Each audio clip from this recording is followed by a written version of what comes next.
भारत में लगभग 15 करोड़ फर्जी वोटर है। यह बात आज अखबार के फ्रंट पेज पे निकली हुई है कि 15 करोड़ लोगों का नाम कट सकता है। जब मैंने पूरे देश में एसआईआर कराने के लिए पीआईएल फाइल किया था तो मेरा अनुमान था कि लगभग 5 करोड़ फर्जी वोटर है, लेकिन अब अखबार के फ्रंट पेज पे निकला हुआ है कि 5 करोड़ नहीं बल्कि 15 करोड़ फर्जी वोटर है। दुनिया में सबसे ज्यादा फर्जी वोटर भारत में ही पाए जाते हैं। कनाडा की कुल जनसंख्या 4 करोड़ है और भारत में 15 करोड़ फर्जी वोटर है।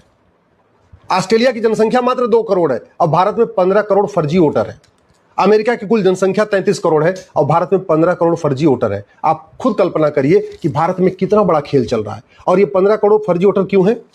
क्योंकि यहां पे फर्जी आधार बनाना और फर्जी आधार बनवाना गंभीर अपराध नहीं है। इसमें कोई भी व्यक्ति जो 6 महीने से भारत में रह रहा है वो आधार बनवा सकता है। और आधार भी कोई गवर्नमेंट के ऑफिस में नहीं बनवाना है। ऐसा भी नहीं कि हाँ वो 2-3 लोग वहां स्क्रूटनी करेंगे, कोई क्लर्क होगा, फिर सेक्शन ऑफिसर होगा, उसके बाद फिर कोई गजेटेड ऑफिसर होगा, उसको साइन करेगा। ऐसा कुछ भी नहीं है। आधार कॉमन सर्विस सेंटर पे बन जाता है। प्राइवेट लोग बना रहे हैं, आराम से 2-2 हजार रुपए लेके बनाते जा रहे हैं, क्योंकि ना उनकी कोई रिस्पॉन्सिबिलिटी है, ना अकाउंटेबिलिटी है, ना इस आधार एक्ट में कहीं लिखा हुआ है कि फर्जी आधार बनाना और बनवाना गंभीर अपराध है, जघन्य अपराध है, पकड़े जाने पे 10 से 20 साल सजा होगी। ऐसा कोई प्रावधान नहीं। एक डॉक्यूमेंट बन जाता है, उसके तत्काल बाद राशन कार्ड बना लेते हैं। तहसील के दलाल को 2000 रुपए देते हैं, फर्जी राशन कार्ड रेडी। और फर्जी राशन कार्ड क्यों रेडी 2000 में? क्योंकि न फर्जी राशन कार्ड बनाना गंभीर अपराध, न बनवाना गंभीर अपराध। जब 2 डॉक्यूमेंट हो गया, नगर निगम के दलाल को पकड़ा, 2000 रुपए में फर्जी बर्थ सर्टिफिकेट। और वो भी क्यों? क्योंकि फर्जी बर्थ सर्टिफिकेट बनाना और बनवाना गंभीर अपराध नहीं। जब 3 डॉक्यूमेंट हो गए, उसके बाद तहसील के दलाल को पकड़ा, निवास प्रमाण पत्र 2000 रुपए में रेडी। और वो भी इसलिए क्योंकि फर्जी निवास प्रमाण पत्र बनाना और बनवाना ये जघन्य अपराध नहीं। डॉक्यूमेंट हो गया। जब उसके बाद जरूरत पड़ने पे स्कूल से एक सर्टिफिकेट बनवा लिया, 5वीं का 8वीं पास का सर्टिफिकेट बनवा लिया, उसमें एज भी लिखा हुआ है। क्योंकि वोटर आईडी में नाम जुड़वाने के लिए 3 कंडीशन होनी चाहिए। 18 साल की उम्र पूरी होनी चाहिए, वो भारत का नागरिक होना चाहिए और उसी क्षेत्र का निवासी होना चाहिए। तो 18 साल का होना चाहिए, इसके लिए या तो नगर निगम से बर्थ सर्टिफिकेट बनवा लेते हैं, नहीं किसी स्कूल से, प्राइवेट स्कूल से, मान्यता प्राप्त स्कूल से हेडमास्टर को 2000 रुपए दिया, वो आराम से 5वीं की, 8वीं की, 6वीं, 7वीं की एक टीसी उठा के बना के दे देता है। ये चल रहा है भारत। दूसरा क्या चाहिए उनको? उस क्षेत्र का निवास प्रमाण पत्र। और उस क्षेत्र का निवास प्रमाण पत्र आराम से उस तहसील से बन जाता है, क्योंकि 4-5 डॉक्यूमेंट उसने पहले बनवा लिया। इसलिए मैं कह रहा हूं भारत में जो इतना बड़ा खेल चल रहा है, इसके लिए सब जिम्मेदार है। अगर भारत में इतने ज्यादा फर्जी वोटर पाए जा रहे हैं 15 करोड़, इसके लिए इलेक्शन कमीशन जिम्मेदार नहीं है, इसके लिए घटिया कानून जिम्मेदार है। कानून इतना घटिया है, ये भारतीय न्याय संहिता है, इसमें चैप्टर 9 है। चैप्टर 9 इलेक्शन से रिलेटेड है। इसमें नोट बांटने, दूसरों को प्रभावित करने, शराब बांटने, अवैध चंदा लेने, अवैध रूप से खर्च करने, इलेक्शन का ऑडिट न कराने, कोई भी अपराध कर दो इलेक्शन से रिलेटेड, मैक्सिमम 1 साल की सजा है या जुर्माना। यानी अगर कोई ढंग का वकील खड़ा हो गया तो 10-20 हजार रुपए जुर्माना देके छूट जाएगा, 1 साल की सजा भी नहीं होगी। इतना घटिया कानून। पूरी दुनिया में इलेक्शन से रिलेटेड जो ऑफेंस होते हैं उनको जघन्य अपराध माना जाता है। सिंगापुर में, अमेरिका में, जापान में इलेक्शन से रिलेटेड जो चीटिंग है, फ्रॉड है, फोर्जरी है, उन पे 10 से 20 साल की सजा का प्रावधान है। और हमारे देश में मैक्सिमम 1 साल या जुर्माना। ऐसा नहीं कि 1 साल की सजा भी होगी, जुर्माना भी होगा, या तो सजा या तो जुर्माना। यानी अगर कोई भूतपूर्व कानून मंत्री, भूतपूर्व वित्त मंत्री, भूतपूर्व गृह मंत्री टाइप का वकील आ गया तो फिर जज साहब क्या करेंगे? 10,000 रुपए जुर्माना लगा के छोड़ देंगे, 1000 रुपए की सजा भी नहीं होता। क्यों इतने फर्जी वोटर बनते क्यों है? पार्षद प्रधान के चुनाव में जीत हार जो है 10 वोट, 15 वोट, 20 वोट से होती है, 50 वोट से होती है। अब किसी पार्षद प्रधान ने अगर चालाकी से 50-60 वोट फर्जी वोट करवा दिए तो पार्षद प्रधान बन जाएगा। पार्षद प्रधान एकदम कहते नहीं माल मेवा वाली जो है वो कुर्सी है। साइकिल से चलते हैं और जैसे पार्षद प्रधान बनते हैं 5 साल के अंदर बुलेट भी खरीद लेते हैं, बोलेरो भी खरीद लेते हैं, स्कॉर्पियो भी खरीद लेते हैं, फॉर्च्यूनर भी आ जाती है। भारत आज भी सोने की चिड़िया है। इसीलिए जैसे ही पार्षद प्रधान बने, मालामाल, विधायक सांसद बन गए, उसके बाद तो पूछो नहीं, लगाओ 50 कमाओ, आराम से बड़ा धंधा हो जाता है।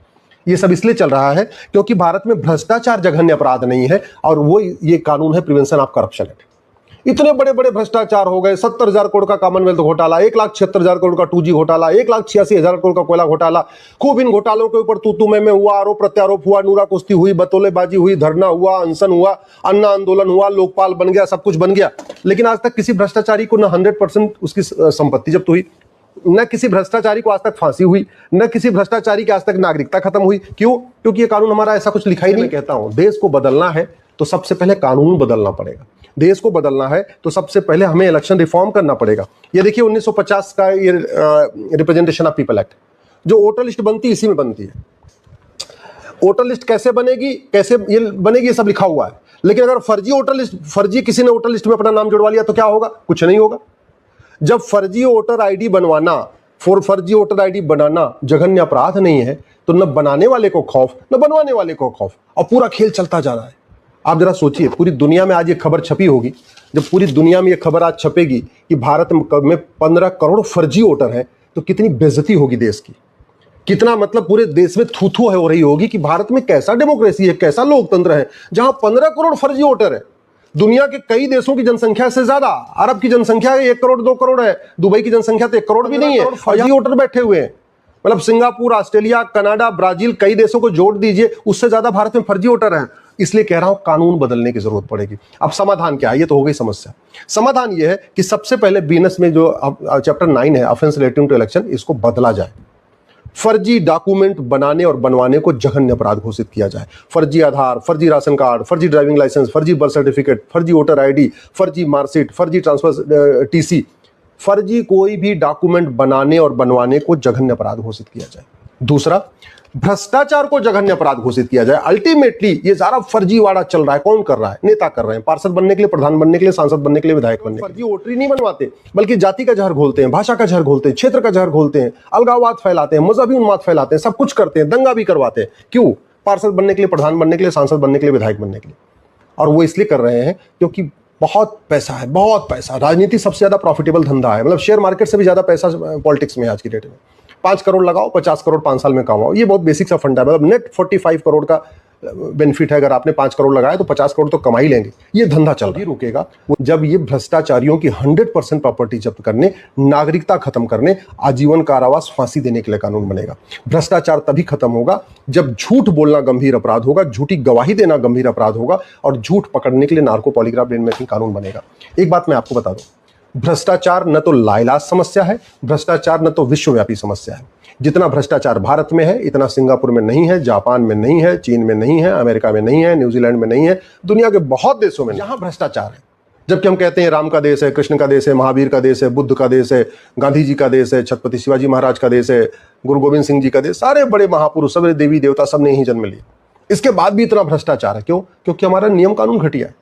कलयुग यहीं चल रहा है। कलयुग जापान में सतयुग है, सिंगापुर में सतयुग है, कलयुग यहीं चल रहा है। तो समाधान क्या करना पड़ेगा? एक समाधान करना पड़ेगा, 100 रुपए से बड़ी नोट बंद कर दिया जाए तत्काल।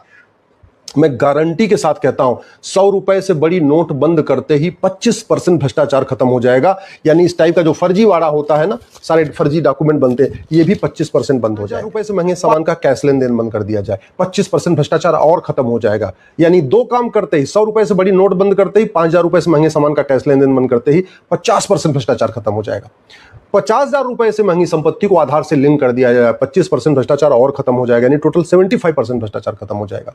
और झूठ पकड़ने के लिए नार्को पॉलीग्राफ ब्रेन मैपिंग कानून बना दिया जाए और भ्रष्टाचार को जघन्य अपराध घोषित कर दिया जाए। जिसके पास भी काला धन मिला, जिसके पास बेनामी संपत्ति मिली, जिसके पास आय से अधिक संपत्ति मिली, वो 100% प्रॉपर्टी जब्त करके, नागरिकता खत्म करके साल भर के अंदर फांसी देना शुरू कर दें। मैं गारंटी के साथ भ्रष्टाचार खत्म हो जाएगा। नहीं 100 तो 99% भ्रष्टाचार खत्म हो जाएगा। भारत में सतयुग आ जाएगा, भारत में राम राज्य आ जाएगा, भारत विश्वगुरु बन जाएगा, भारत परम वैभव को प्राप्त होगा। लेकिन उसके लिए यही कंडीशन है कि 100 रुपए से बड़ी नोट बंद हो, 5,000 रुपए से महंगे सामान का कैश लेन देन बंद हो, प्रॉपर्टी आधार से लिंक हो, भ्रष्टाचारियों को फांसी देने के लिए कानून बने, वो भी साल भर के अंदर। गारंटी के साथ कहता हूं, शिवाजी महाराज, गुरु गोविंद सिंह, वीर सावरकर, बाबा साहब अंबेडकर, गुरु गोलवलकर जी, सबका सपना साकार हो जाएगा अगर ये भ्रष्टाचार खत्म कर दिया। और ये हो सकता है।